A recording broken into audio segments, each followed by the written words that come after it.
kapan sih tepatnya gitu ya kita harus pindah kerja, apakah secepatnya atau apakah harus 1 tahun setelah kerja ataukah harus minimal 2 tahun, 3 tahun, itu kan banyak perdebatan. Nah, pertanyaan pertama adalah kapan sih harusnya kita pindah kerja gitu kan? Ya hal yang paling sering tadi katanya yang banyak share ke saya gitu kan, saya baru setahun, saya belum sampai kayak yang lain-lain, belum sampai 3 tahun, belum sampai 5 tahun, tapi apakah itu too soon to move gitu kan, atau jangan-jangan it's too late to move gitu kan, udah terlalu lama untuk pindah, atau jangan-jangan udah masih terlalu baru gitu, masih awal banget untuk pindah. Nah, sebenarnya kalau misalnya kita mau tanya kapan harus pindah atau kapan waktu yang tepat untuk pindah, itu kita harus self-aware dulu atau self-conscious dulu dengan diri sendiri. Nah, biasanya kalau misalnya kita mau tahu kapan yang tepat untuk pindah, itu ada beberapa gejala yang ada.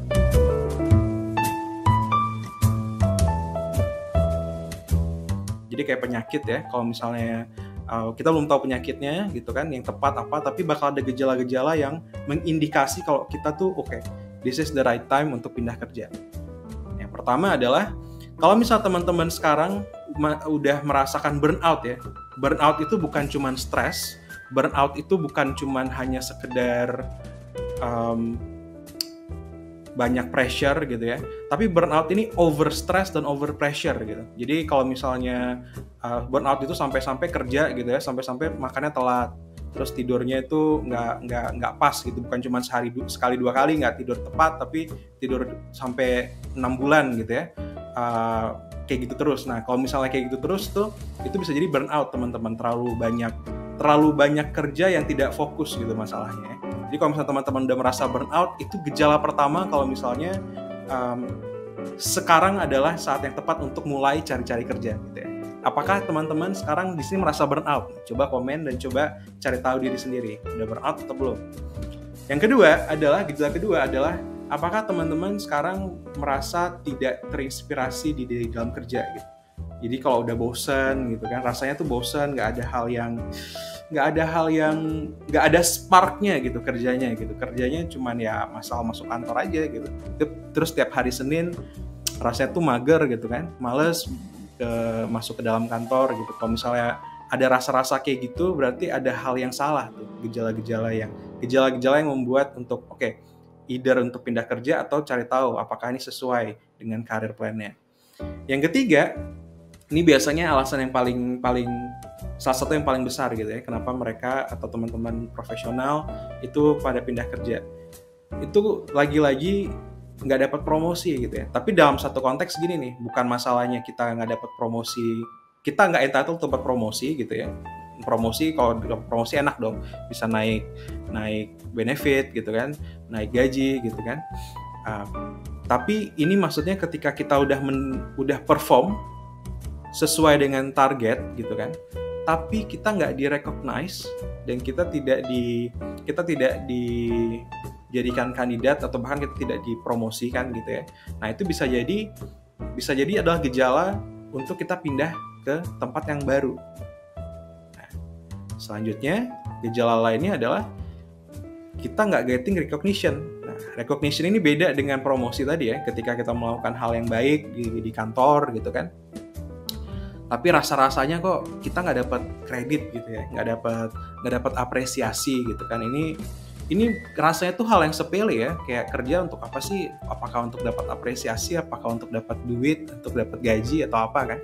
Sebenarnya memang kerja untuk kalau menurut saya pribadi, kerja itu untuk solving masalah orang lain ya, atau masalah perusahaan gitu. Perusahaan punya masalah, kemudian kita dibayar secara profesional untuk menyelesaikan masalah tersebut. Tapi untuk membuat karyawan itu betah ya kerja, biasanya itu harus ada hal-hal yang harus dilakukan seperti memberikan recognition gitu, supaya akhirnya betah dan kerjanya pun nyaman di sana kan. Tapi ada sebagian perusahaan yang hal yang tidak bisa kita kontrol sebagai karyawan itu melakukan office politics gitu kan, melakukan hal-hal yang ada orang yang prefer atau favoritism gitu untuk beberapa orang aja, sedangkan kita sudah melakukan hal yang tepat sesuai dengan KPI atau target, tapi kita juga tidak direcognize. Jadi kita terlihatnya seperti invisible gitu ya, nggak terlihat sama sekali di perusahaan. Nah, itu adalah satu gejala ya, bukan berarti langsung pindah, tapi itu adalah salah satu gejala untuk pindah. Selanjutnya adalah Anda tidak pernah ditantang gitu kan. Anda tidak pernah ditantang. Jadi kalau misalnya sekarang itu udah kerja gitu kan, kemudian kerjaannya itu udah sesuai dengan target dan terus-terusan achieve target, bahkan beyond the target performanya. Nah, biasanya tuh kalau udah sampai situ udah skill-nya tuh tidak banyak lagi yang di-acquire gitu kan. Tidak banyak lagi skill yang bisa di-acquire. Maka biasanya karyawan itu membutuhkan tantangan baru. Kalau misalnya kita sudah berada di level itu, kemudian kita tidak ditantang, maka ada gejala untuk kita pindah ke kantor yang baru gitu ya. Selanjutnya, ini nyambung dengan yang tadi, kalau misalnya kita nggak mendapatkan skill dan network dari karir plan kita. Jadi sebagai profesional pasti kita mempunyai karir plan ya. Karir plan 10 tahun lagi kita targetnya mau sampai ke yang mana gitu kan, mau sampai titik mana, mau sampai posisi mana, mau acquire skill apa dan network seperti apa gitu. Tapi karena di sini ketika kita masuk sini rasanya bisa, ternyata pas sudah masuk, udah setahun kerja, udah berapa lama kerja gitu kan, kok nggak dapat ya skillsnya, kok nggak dapat network. Nah, itu bisa jadi salah satu gejala untuk pindah kerja ya. Dan yang paling menarik nih, yang paling orang tidak sadar adalah affecting your personal life. Jadi kalau misalnya kerja di kantor gitu kan, terus banyak karena mungkin toxic culture ya di kantor ya.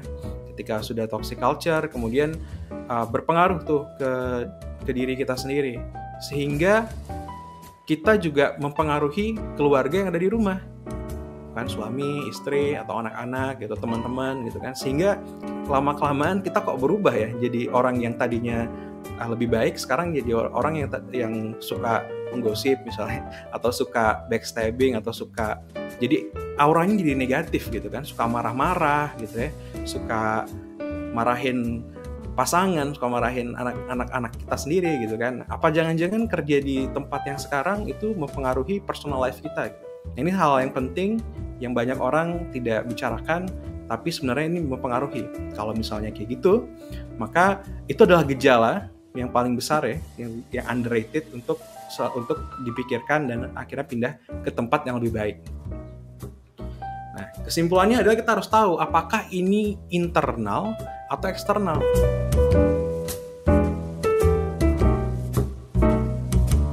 Kalau eksternal kayak tadi tuh, kita nggak bisa kontrol kan. Kalau eksternal itu hal-hal yang tidak bisa kita kontrol, datangnya itu dari perusahaannya gitu. Misalnya tadi ada toxic culture gitu di dalam perusahaan, di mana kita di mana ada favoritism, di mana ketika kita perform tapi kita tidak direcognize, ketika kita perform tapi kita kok nggak dapat promosinya gitu kan. Ketika kita melakukan sesuai, kita tuh fokusnya melakukan sesuai dengan pekerjaan, tapi yang direcognize adalah orang-orang yang melakukan sesuai dengan apa yang bos mau gitu kan. Nah, hal-hal kayak gitu bisa membuat kita untuk pindah kerja, tapi itu hal yang bisa kita kontrol, itu ada eksternal. Sedangkan internal yang tadi, apakah kita mempunyai career plan, kemudian ketika career plan itu kita harus punya skill dan network yang pengen kita cari ya, tapi nggak sesuai dengan yang kita dapat di perusahaan. Nah, berarti kan itu hal yang internal yang harusnya bisa kita kontrol ya, sehingga kita bisa pindah ke tempat yang lain. Jadi silahkan teman-teman kalau misalnya mau pindah kerja, jangan langsung fokus ke oke, saya masih setahun di sini, saya belum setahun, bahkan saya masih 3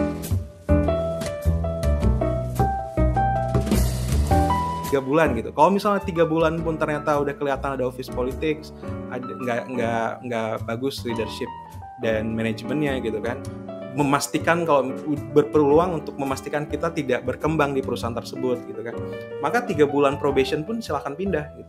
It's okay. Jadi tidak selamanya kita harus bekerja minimal setahun di perusahaan. Kalau misalnya ternyata perusahaan tersebut tidak memenuhi career plan kita, ya what can we do gitu kan, yang ada malah kita tidak perform dan perusahaan juga bakal tidak mendapatkan hasil yang diinginkan gitu dari yang diharapkan oleh mereka di KPI atau kontrak kerja dan lain-lain gitu.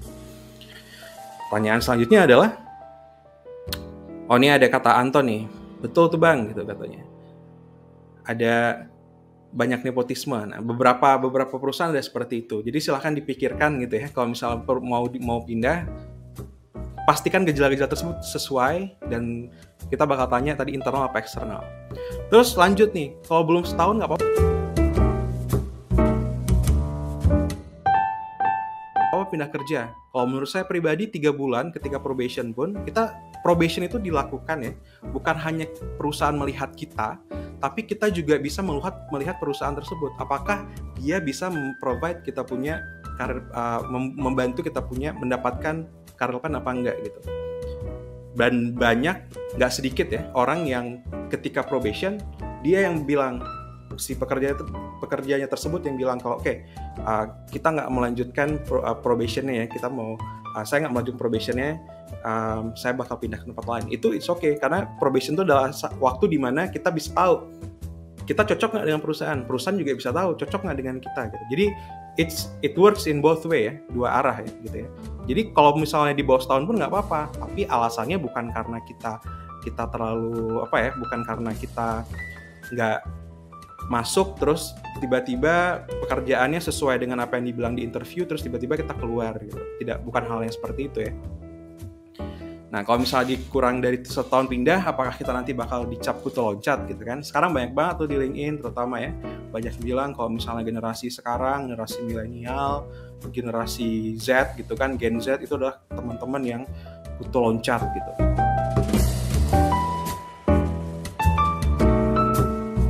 Jadi, kalau Anda bingung mau bertahan atau resign, perhatikan beberapa hal ini.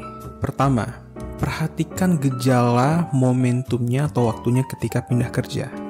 Apakah tempat sekarang itu Anda mengalami burnout, atau nggak terinspirasi, atau selalu tidak mendapatkan promosi, terus nggak dapat rekognisi, dan terjebak di politik kantor, atau nggak tertantang, atau yang paling parah, mempengaruhi kehidupan pribadi.